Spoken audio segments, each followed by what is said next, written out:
मैं लखनऊ में अभी मौजूद हूं और जिस तरह से कल से प्रकरण चल रहा है रामस्वरूप यूनिवर्सिटी का, ये किसी से भी छुपा नहीं है। कल यूनिवर्सिटी में जिस तरह से बच्चों के साथ बर्बरता की गई, वह भी किसी से छुपा नहीं है। बच्चे लगातार प्रोटेस्ट कर रहे थे, शांति से अपनी आवाज उठाने की कोशिश कर रहे थे, लेकिन विद्यार्थी परिषद के बच्चों समेत विश्वविद्यालय के सभी बच्चों पे जिस तरह से लाठियां चाटी गई, प्रशासन ने जिस क्रूरता से बच्चों को मारा है, उससे वो विजुअल आप देखेंगे तो शायद आप चिंतित होंगे कि आपके बच्चे भी कहीं देश में विदेश में किसी कॉलेज में पढ़ रहे होंगे तो वो आपके लिए बहुत ही चिंता का विषय होगा। क्योंकि प्रशासन बच्चों को इस तरह से मार रहा था कि देख करके आपका हृदय पिघल जाएगा। जैसे बच्चे शिक्षा, अपनी आजादी कोई मांग नहीं कर रहे थे, जो उनके खिलाफ अत्याचार हो रहा था उसकी मांग नहीं, बल्कि ये आतंकवादी थे और शायद आतंकवाद फैला रहे थे क्या कि इनको इस तरह से लात घूसों डंडों से मारा गया। मेरे साथ कुछ छात्र मौजूद हैं, उनसे बात करेंगे, जानेंगे समस्याएं शुरू से क्या है और प्रशासन ने किस तरह से क्रूरता की, बच्चों को किस तरह से मारा पीटा, उसके बारे में जानकारी लेंगे। क्या नाम है? शिवांशी सिंह। क्या पूरा कल का प्रकरण जो है, क्या शुरू से क्या हुआ, फिर पुलिस वालों ने कैसा व्यवहार किया, प्रशासन की क्या मिली भगत है और आप लोगों का क्या सवाल था, आप लोग क्या मांग कर रहे थे? मैं Ramswaroop memorial university BBA LLB second year की छात्रा हूँ। मैं वहाँ से बीबीए कर रही हूँ। अभी कुछ दिन पहले हमें पता चलता है कि जिस कोर्स की डिग्री के लिए हम वहाँ गए उसकी मान्यता ही नहीं प्राप्त है, उसका उन्होंने एफिलिएशन ही नहीं कराया है, जबकि वो इस बात का क्लेम कर रहे हैं कि हमने 2027 तक की fees BCI bar council of India को जमा कर दी है। आप ये बताइए कि हर साल किसी भी यूनिवर्सिटी को हर एक साल अपने कोर्स की डिग्री की मान्यता हर साल प्राप्त करवानी होती है। कोई भी जा करके बार काउंसिल ऑफ इंडिया को क्या पूरा पैसा इकट्ठा दे सकता है? आप बताइए। जैसा कि आप लोग देख रहे हैं कि 3-4 दिनों में ये लगातार हो रहा है। हम लोगों ने इस मामले को समझने के लिए हम लोग गए वहां पर, हमने बात की, जो हमारे डीन है, जो हमारे रजिस्ट्रार है, उनसे बात करने के लिए हमने कुछ सीनियर्स को भेजा। उन्होंने उसका सही जवाब नहीं दिया तो फिर हम प्रोटेस्ट पे उतर आए। जब हम प्रोटेस्ट करने लगे तो उन लोगों ने क्या किया, उनको लगा, जब उनसे बच्चे संभालने नहीं गए, उन्होंने एक फर्जी डॉक्यूमेंट अंदर से प्रिंट करके दिखा दिया और जब बच्चों की संख्या उनसे संभाली नहीं गई, उन्होंने कुछ गुंडों को बुलाया। प्रशासन ने शुरू में हमारा बहुत साथ दिया, सारी चीजें सब सही चल रही थी, लेकिन एक पीसफुल प्रोटेस्ट को उन्होंने दंगे का रूप देने के लिए उन्होंने दंगे का जो आप बात करें, ये जो आपके विश्वविद्यालय का प्रशासन है रामस्वरूप यूनिवर्सिटी का, उन लोगों ने बुलाया किसी को? उन्होंने ही किसी को बुलाया बाहर से, क्योंकि वो यूनिवर्सिटी के बच्चे नहीं थे जिनको उन्होंने बाहर से बुलाया। वो आए और हमारे यहाँ के स्टूडेंट्स को मारने लगे। अगर पुलिस प्रशासन उसी समय उन बच्चों पर एक्शन लेती जो कि उन बच्चों को मार रहे थे, जो हमारी यूनिवर्सिटी के थे, तो शायद बात यहाँ जो बच्चे मार पीट रहे थे वो यूनिवर्सिटी में ही पढ़ते हैं? यूनिवर्सिटी के नहीं है, उनको बाहर से बुलाया गया था दंगा करने के लिए। पीसफुल प्रोटेस्ट करना हमारा फंडामेंटल राइट है, फ्रीडम टू स्पीच। आर्टिकल 19 के तहत हम लोग कहीं भी खड़े होकर कुछ भी बोल सकते हैं, किसी भी गलत चीज के खिलाफ हम लोग आवाज उठा सकते हैं। पुलिस वालों ने उसके बाद जिस तरह से लाठी चार्ज किया, जिस तरह से हमारे यहाँ के बच्चों को पीटा, उसको देखकर आपका हृदय बिल्कुल विचलित हो जाएगा। एक बार आप हॉस्पिटल पे जाकर के अगर देखेंगे, बच्चे कोमा तक में आईसीयू में एडमिट है। इस तरह से उनको पीटा गया, उनके पूरी बॉडी पे स्क्रैच आ गए हैं। हमारे साथ पढ़ने वाले स्टूडेंट्स को इतनी भयानक तरह से मारा गया है कि हम बता नहीं सकते हैं आपको।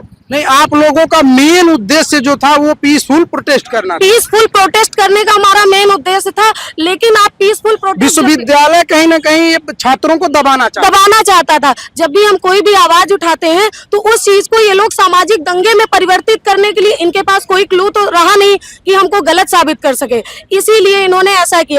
मेरे घर पे फोन करके धमकी दी। अब मैम क्लेम कर रही है, जो हमारे यहाँ की रजिस्ट्रार मैम है, वो कह रही है कि हमने तो फाइन लगाया ही नहीं। मैं आपको दिखाऊं, मेरे आईडी पर, जो हमारी आरपी आईडी है, उस पर अभी भी 5000 की फाइन शो हो रही है। आप ये बताइए, टीचर होकर के ये लोग मीडिया के सामने झूठ बोल रहे हैं। किस बात का फाइन इन लोगों ने लगाया है? जो हम लोग लेट फीस सबमिट कर रहे हैं। जब हमने एडमिशन करवाया था, हमारी फीस थी 71,000। उसके बाद इन्होंने कहा कि हर साल आपको डिस्काउंट मिलेगा। इस साल इन्होंने अपनी मनमर्जी से फीस बढ़ा दी, 10,000 रुपए इन्होंने फीस बढ़ा दी। उसी आक्रोश में कुछ बच्चों ने जमा भी नहीं की फीस, इसी वजह से उन्होंने 5-5 हजार रुपए की फाइन लगाई, जिस पर हमारी रजिस्ट्रार मैम ने झूठ भी बोल दिया कि हमने ऐसी कोई फाइन नहीं लगाई। फीस लेट होने पर इन्होंने फाइन लगाई। 5,000 की फाइन लगाई उस फीस लेट होने पर, जो कि इन्होंने खुद से बढ़ाई है बिना किसी इंफॉर्मेशन के। हमने सिक्योरिटी के साथ 71,000 जमा किया था, इस बार इन्होंने 10,000 15,000 अपनी मनमर्जी से बढ़ा दिए। उसके बावजूद इन्होंने ना ही कोई एफिडेविट साइन करके दिया, ना ही कोई पेपर साइन करके दिया कि हम आपकी फीस अगले साल से कम करेंगे, बढ़ाएंगे, ऐसा कुछ भी नहीं था। लेकिन इन लोगों ने अपनी मनमर्जी की। हर एक बच्चे की फीस रिसिप्ट अगर आप चेक करेंगे, हर बच्चे की अलग फीस है। अब आप सोच लीजिए ये इक्वालिटी है। अच्छा, और ये जो आप बता रहे हैं हर बच्चे को अलग अलग फीस दिया गया है, तो अलग-अलग ये फीस देते हैं। इसकी तो रिसिप्ट सब बच्चों के पास सारे बच्चों के पास है, हर बच्चे की अलग अलग फीस है। जिसको डिस्काउंट मिला था, जिसने साइन करवा लिया, उसको फीस में डिस्काउंट मिल रहा है, जिसने नहीं करवाया उसको ये लोग बढ़ाकर अपनी मनमर्जी से कर रहे हैं। मुझे जब कल मैं देख रहा था आपका विजुअल, तो कुछ बच्चे जो है शुरू में आवाज उठाना शुरू किए। पहले तो प्रशासन से बात करने की कोशिश की, चाहे वो विश्वविद्यालय प्रशासन हो, चाहे वो पुलिस के लोग हों। लेकिन जब वहाँ पे क्रूरता और बर्बरता देखी गई, तो बच्चों ने अपनी बात सोशल मीडिया के थ्रू, मीडिया कर्मियों के थ्रू आगे ले जाने की कोशिश की। मैं देख रहा था आपने वीडियो डाला था, उस डालने से आपके ऊपर क्या असर है? मुझे ऐसा सूचना था कि कई लोगों ने फोन किया आपको विश्वविद्यालय की तरफ से या प्रशासन की तरफ से, क्या कुछ फोन आया, क्या कहा गया? हमें प्रशासन की तरफ से तो अभी ऐसा कोई भी फोन या कोई भी नोटिस नहीं आया, लेकिन हमारे कॉलेज से हमारे यहाँ हमारे पेरेंट्स के पास, सभी के पास कॉल वगैरह जा रही है कि बच्ची को समझाइए। इस बारे में हमारी रजिस्ट्रार मैम ने कहा कि जब बच्चे को हम डिसिप्लिन सिखाने के लिए क्या इतना नहीं कर सकते? आप बताइए, बच्चे का भविष्य खराब कर देंगे, ये डिसिप्लिन में आता है या फिर धमकी में आता है? आप हमको बताइए। ये लोग पूरी तरह से बच्चों को परिवार के थ्रू दबाव बनाने की कोशिश कर रहे हैं कि ये बोले ना, क्योंकि बच्चा सबसे ज्यादा डरता है अपने परिवार से। अगर आपने परिवार को डरा दिया, बच्चा भी चुप हो जाएगा। तो मैं सभी को बताना चाह रही हूँ, I am not afraid to anyone, so please don't afraid me. Thank you. आपने देखा कि किस तरह से बता रहे हैं कि रामस्वरूप यूनिवर्सिटी जो है वो प्रशासन के थ्रू मिल करके इनके परिवार से बच्चों पे दबाव बनवाना चाह रही है कि अपने हक की लड़ाई न लड़े।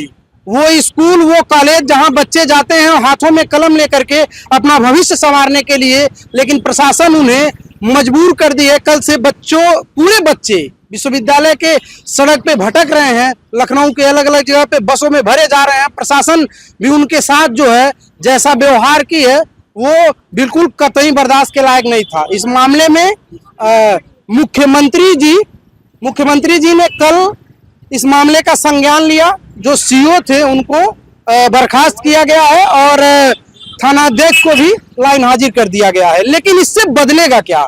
सवाल ये है, इन सारे प्रकरण से इन बच्चों का क्या होगा? आपको क्या लगता है कि इनके परिवार, इनके माँ बाप आपसे सवाल नहीं पूछेंगे? तो सवाल पूछेंगे। इनकी वो माँ जो घर से निकलते वक्त बच्चों को सोचती है कि मेरा बच्चा एक दिन कुछ बनकर आएगा, वो आपसे सवाल जरूर पूछेगी और सवाल पूछना भी चाहिए। चाहे वो लखनऊ की पुलिस हो, चाहे उत्तर प्रदेश प्रशासन हो, मुख्यमंत्री जी हो या प्रधानमंत्री जी हो, इनके हक की बात होनी चाहिए, क्योंकि ये अपने हक की बात कर रहे हैं। ये आतंकवादी नहीं है। जिस तरह से पुलिस ने इन पर बर्बरता की है, लाठियां चार्ज की है, पुलिस को एक बात सोचना चाहिए कि उस प्रशासन में कार्यरत सभी लोगों के बच्चे कहीं ना कहीं किसी न किसी विश्वविद्यालय में पढ़ते हैं। अगर उनके बच्चों के साथ ऐसा व्यवहार किया जाए तो वो क्या करेंगे? कैमरा पर्सन आशीष कुमार पांडे के साथ अमित कुमार, लखनऊ।